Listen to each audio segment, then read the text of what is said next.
Hello दोस्तों, नमस्कार। स्वागत है आप सभी का आज के इस नई वीडियो में।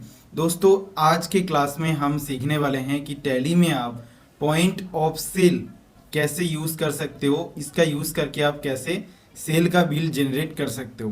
दोस्तों, पॉइंट ऑफ सेल का मतलब होता है कि आप मान लीजिए आपने किसी व्यक्ति को सेल किया, आपका दुकान है, आपका बिजनेस है, आपने किसी को प्रोडक्ट सेल किया है और वो व्यक्ति मान लीजिए आपने 10,000 का प्रोडक्ट सेल किया है उनको, तो वो जो 10,000 रुपये है, मान लीजिए वो व्यक्ति आपको सिर्फ कैश या सिर्फ ऑनलाइन पेमेंट नहीं करता है थोड़ा सा आप कैश में करता है, थोड़ा सा डेबिट कार्ड में करता है और थोड़ा सा आपको ऑनलाइन या फिर चेक के थ्रू करता है।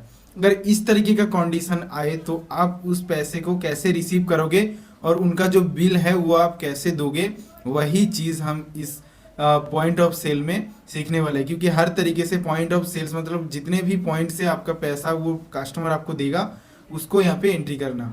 ठीक है, तो चलिए चलते हैं, देखते हैं क्या करना पड़ता है। दोस्तों, सबसे पहले तो आपको ये चीज़ करने के लिए आपको एक वाउचर टाइप बनाना पड़ेगा, एक वाउचर बनाना पड़ेगा। तो उसके लिए आपको कहाँ जाना है, उसके लिए आपको जाना है क्रिएट में। क्रिएट में जाने के बाद यहाँ पे आप यहाँ से आपको आ जाना है वाउचर टाइप में। वाउचर टाइप में आने के बाद दोस्तों यहाँ पे आपको एक नया वाउचर यहाँ पे क्रिएट करना है, जिसका नाम आप POS रख सकते हैं, मतलब पॉइंट ऑफ सेल, या फिर आप पूरा सेंटेंस भी यहाँ पे लिख सकते हो, कोई दिक्कत नहीं है। अच्छा, उसके बाद नेक्स्ट पे चलते हैं। यहाँ पे क्या मांग रहा है दोस्तों, सिलेक्ट टाइप ऑफ वाउचर। दोस्तों, आप दो तरीके से इस चीज़ को कर सकते हैं। अच्छा, एक होता है आपका, अगर सिलेक्ट टाइप ऑफ वाउचर में अगर मैं यहाँ पे जो भी वाउचर यहाँ पे सिलेक्ट करूँगा उसी वाउचर के ऊपर पॉइंट ऑफ सेल लागू होगा। मान लीजिए अगर मुझे सेल पे सिर्फ ये पॉइंट ऑफ सेल अगर लगाना है तो यहाँ पे मैं लिखूँगा सेल्स। अगर मुझे परचेस पे लगाना है तो मैं यहाँ पे सिलेक्ट करूँगा परचेस। मतलब जिस भी वाउचर के अंदर आप पॉइंट ऑफ सेल का पेमेंट देना या लेना चाहते हो उसके हिसाब से आप कर सकते हो। तो हम यहाँ पे सेल के ऊपर कर सीख रहे हैं, तो यहाँ पे मैं ले लेता हूँ सेल्स वाउचर। उसके बाद यहाँ पे जो भी है इसको छोड़ दीजिए, एक्टिव दिस वाउचर टाइप, इसको येस ही रखना है आपको। बाकी आप नीचे आ जाइए, जो यहाँ पे है उसको छोड़ दीजिए, यहाँ पे ऑटोमेटिक जो भी है छोड़ दीजिए, नीचे आ जाइए। यहाँ पे आपको लिखना है प्रिंट वाउचर आफ्टर सेविंग, इसको आपको करना है येस। उसके बाद यूज POS इनवॉइसिंग, इसको भी आपको करना है येस। उसके बाद दोस्तों जो इनवॉइस है वहाँ पे क्या नीचे देखिए, तो आप लोग शायद बहुत सारी जगह पे देखे होंगे, किसी बड़े बड़े जो शॉपिंग मॉल्स होते हैं वहाँ पे जब भी आप विजिट करते हो वहाँ पे एक स्पीकर में बोला जाता है thank you for visit again, या फिर आपको जो बिल दिया जाता है उसके नीचे भी ये लिखा हुआ हो सकता है। तो इस तरीके का जो चीज़ें हैं आपको यहाँ पे पॉइंट ऑफ सेल में भी आपको यहाँ पे लिखना पड़ता है। कुछ मैसेज वहाँ पे जब भी आपका इनवॉइस निकलेगा, बिल निकलेगा, वहाँ पे नीचे प्रिंट होके आएगा। मान लीजिए मैंने यहाँ पे मैसेज 1 पे लिख दिया है थैंक यू, मैसेज 2 पे लिख दिया यहाँ पे विजिट अगेन। ओके, तो नेक्स्ट हम चलते हैं डिफॉल्ट टाइप टेल थ्रू, मतलब ये हो गया आपका ये थैंक यू और विजिट अगेन, ये आपका एकदम बिल के नीचे दिखाएगा। और जो आपका हेडिंग होगा, मान लीजिए आपने किसी को GST बिल दिया है, GST लगा कर, तो वहाँ पे टैली में ऊपर GST में लिखा हुआ रहता है GST या फिर टैक्स इनवॉइस लिखा हुआ रहता है। तो ये क्योंकि POS इनवॉइस है तो हम यहाँ पे टाइटल पे लिखना चाहते हैं POS इनवॉइस। ओके, नेक्स्ट हम चलते हैं सेट ऑल्टर डिक्लेरेशन को आपको करना है येस।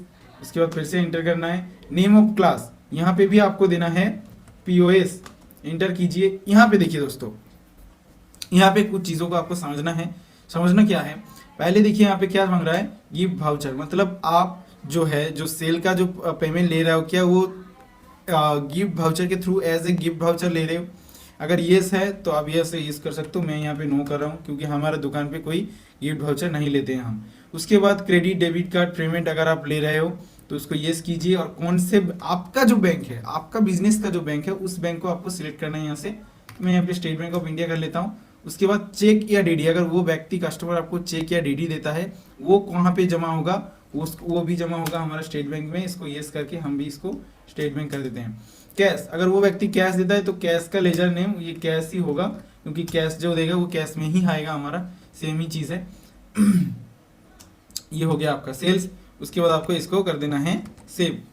सेव करने के बाद आपको आ जाना है बैक। अभी हम एक सेल करके देखते हैं कि रिजल्ट क्या निकल के आ रहा है। फिर से जाना है हमें वाउचर में, वाउचर में जाने के बाद दोस्तों यहाँ पे आपको प्रेस करना है ये, फिर यहाँ से पीओएस, यहाँ पे पीओएस, ठीक है। और यहाँ पे दोस्तों क्या मांग रहा है सबसे पहले, क्योंकि हमने जो गोडाउन है वो ऑन करके रखा हुआ है, यहाँ पे गोडाउन मांग रहा है कि कौन सा गोडाउन से आप आपका प्रोडक्ट बेचना चाहते हो। तो मेन लोकेशन से मैं बेचना चाहता हूँ।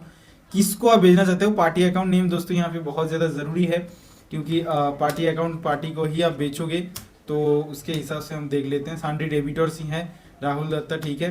तो इसको सेव कर लेते हैं। यहाँ पे प्राइस लिस्ट में नॉट एप्लीकेबल रखता हूँ। और क्या चीज़ हम बेचना चाहते हैं, अभी हम क्या बेचते हैं, Vivo Z1X 16,000 रुपये ऑटोमेटिक कैलकुलेट हो चुका है, क्योंकि हमने पहले भी इसको सेल किया हुआ है।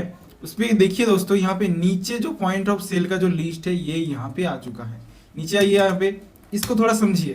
पहले क्रेडिट डेबिट कार्ड, मान लीजिए उस व्यक्ति ने, उस कस्टमर ने आपको क्रेडिट और डेबिट कार्ड में आपको, या फिर डेबिट कार्ड में 5,000 रुपये आपको डेबिट कार्ड से दिया है, और उस डेबिट कार्ड का नंबर दोस्तों यहाँ पे, उस कस्टमर का डेबिट कार्ड का नंबर आपको यहाँ पे लिखना है। दोस्तों हमेशा डेबिट कार्ड या क्रेडिट कार्ड का जो नंबर्स होता है ऊपर में लिखा होता है वो 16 अंकों का होता है। तो मैं एक रैंडम नंबर यहाँ पे लिख देता हूँ, ठीक है। 16 नंबर लिख दिया हमने। उसके बाद करना है इंटर। जैसे इंटर करोगे, चेक नंबर, चेक यहाँ पे मांग रहा है। मान लीजिए 5,000 रुपये उसने डेबिट कार्ड से दिया, उसके बाद फिर से 5,000 रुपये उसने चेक से पेमेंट किया, और यहाँ पे उसका जो चेक, कौन से बैंक का चेक वो दे रहा है, वो बैंक मान लीजिए यहाँ पे HDFC का बैंक है, और उसका चेक नंबर है 02, ये उसका चेक नंबर है। 6 अंकों का चेक नंबर होता है दोस्तों। हमने पिछले लेसन में सीखा था चेक के बारे में। अगर आपने वो वीडियो अभी तक नहीं देखा है, बैंक के चेकों का कैसे यूज किया जाता है, नीचे डिस्क्रिप्शन बॉक्स में आपको लिंक मिल जाएगा, आप जाके चेकआउट कर सकते हैं। उसके बाद दोस्तों बाकी के जो रुपए हैं 5, 5, 10, बाकी जो 6,000 रुपये है वो उसको आपको कैश में दे रहा है। तो आपको इसको करना है कैश में इंटर। यहाँ पे 6,000 ऑटोमेटिक आ चुका है, टैली कैलकुलेट कर चुका है ऑलरेडी। कैश इंटर, यहाँ पे फिर से आपको 6,000 लिखना है। यहाँ पे नरेशन चाहे तो आप लिख सकते हो। नरेशन क्या होता है दोस्तों, ये जो ट्रांजेक्शन, मतलब ये जो सेल हम कर रहे हैं इसके बारे में थोड़ा बहुत शॉर्ट में आपको यहाँ पे सेंटेंस में आप चाहे तो यहाँ पे लिख सकते हो, ठीक है। तो मैं अभी नहीं लिख रहा हूँ, अब मैं इंटर करता हूँ, यस करता हूँ। जैसे ही मैं यस करता हूँ यहाँ पे ये मुझे प्रिंट का ऑप्शन दे रहा है, तो मैं यहाँ पे प्रीव्यू करके आपको दिखा देता हूँ, इंटर। जब भी आप कस्टमर को बिल दोगे तो इस तरीके से आपका देखिए, यहाँ पे ऊपर हमने लिखा था POS इनवॉइस, नीचे लिखा रहा है थैंक यू विजिट अगेन, ठीक है ना। तो इस तरीके से जो है आपका ये इनवॉइस रेडी होता है पॉइंट ऑफ सेल का, ओके। बाकी दोस्तों कुछ डाउट है तो आप नीचे मुझे कमेंट करके पूछ सकते हैं। तो दोस्तों ये जो रुपए हैं, तो ये थोड़ा थोड़ा करके जहाँ भी आपने रिसीव किया है वहाँ पे इसका आपका ये यहाँ पे आ चुका है। तो हम करंट एसेट पे चलते हैं, बैलेंस शीट कैपिटल अकाउंट में हम यहाँ पे आ चुके हैं, और यहाँ से हम करंट एसेट पे चलते हैं। बैंक अकाउंट में आपका HDFC बैंक में 2,000 रुपये हैं, ठीक है। तो इस तरीके से जो है आपका जो वाउचर जो बिल है वो आपका एंट्री हो जाएगा, ठीक है। ठीक है दोस्तों, बाकी यार मिलते हैं किसी और एक नए वीडियो में। वीडियो पसंद आ रहा है तो वीडियो को एक लाइक कर दीजिए, चैनल पे नए हैं तो सब्सक्राइब जरूर कर लीजिए इस तरीके का वीडियो सबसे पहले देखने के लिए। दोस्तों अगर आप फोटोशॉप सीखना चाहते हो तो हमारे वीडियोस में चैनल पे आपको फोटोशॉप के ट्यूटोरियल्स भी मिलेंगे, तो चैनल को सब्सक्राइब करके हमारे साथ जुड़ जाइए। मिलते हैं किसी और एक नए वीडियो के साथ, तब तक के लिए अलविदा।